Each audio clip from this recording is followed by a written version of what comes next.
12వ ward councillor అభ్యర్థిగా పోటీ చేస్తున్న సోమగారు లింగసాగర్ గారితో ఉన్నాము. అన్న చెప్పండి, మీరు ఈ 12వ వార్డుని కౌన్సిలర్గా గెలిచిన తర్వాత మీకు వార్డు ప్రజలకు ఏం చేయాలనుకుంటున్నారు?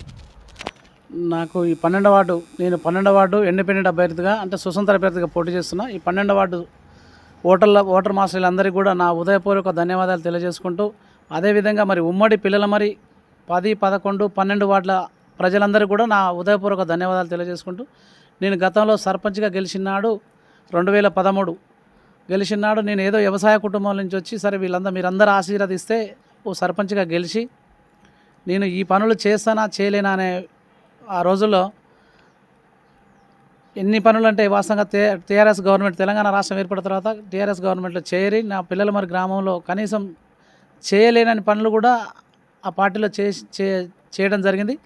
కాబట్టి మళ్ళీ కూడా ఒక టర్ము ఎస్సీకి వచ్చింది. మరి ఆ 3 టర్ములు కూడా మనం మంత్రి గారి టీఆర్ఎస్ పార్టీలోనే పనిచేసిన. మరి మొన్న ఏదో చిన్నపాటి తేడా వచ్చి నేను బయటికి వెళ్ళడం జరిగింది.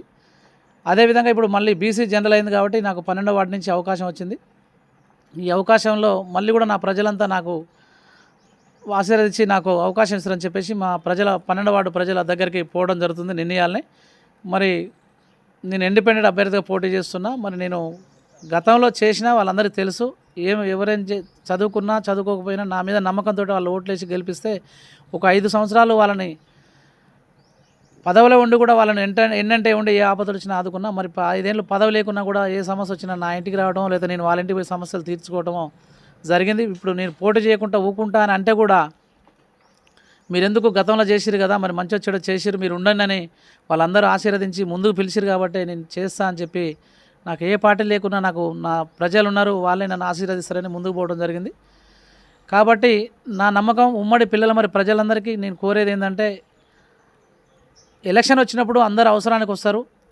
కాబట్టి మీరు ఎవరైతే ఏ వ్యక్తి అయితే మీ దగ్గరకు వచ్చి పని చేస్తాడో ఆ వ్యక్తిని ఎన్నుకోవాలి. నేనే కావాలని డిమాండ్ చేయట్లేదు. దయచేసి పిల్లల మరిలో ఉన్న సమస్యలు, మేజర్ సమస్యలు ఏంటంటే, మా పురాతన నాటి గుళ్ళు ఉన్నాయి. ఆ గుళ్ళకు మాకు డబల్ రోడ్డు కావాలి.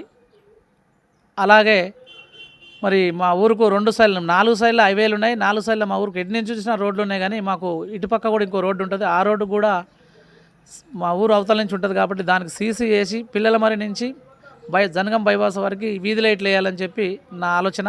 గతంలో కూడా నేను చేయలేను అనుకున్న వీధి లైట్లు పిల్లల మరి నుంచి కప్పల కంపెనీ వారికి సరే టీఆర్ఎస్ గవర్నమెంట్లో నేను దగ్గర నిలబడి పోల్ వేయించి నా వంతు సాయం నేను చేసి ప్రజలందరూ నన్ను ఆశీర్వదిస్తే మళ్ళీ ఈసారి అవకాశం వచ్చింది. కాబట్టి మేజర్గా ఉన్న పనులు ఏయున్నా వీధి లైట్లు కావచ్చు, మురికి కాలువలు కావచ్చు, మంచినీళ్ళ సమస్య కావచ్చు, లేకపోతే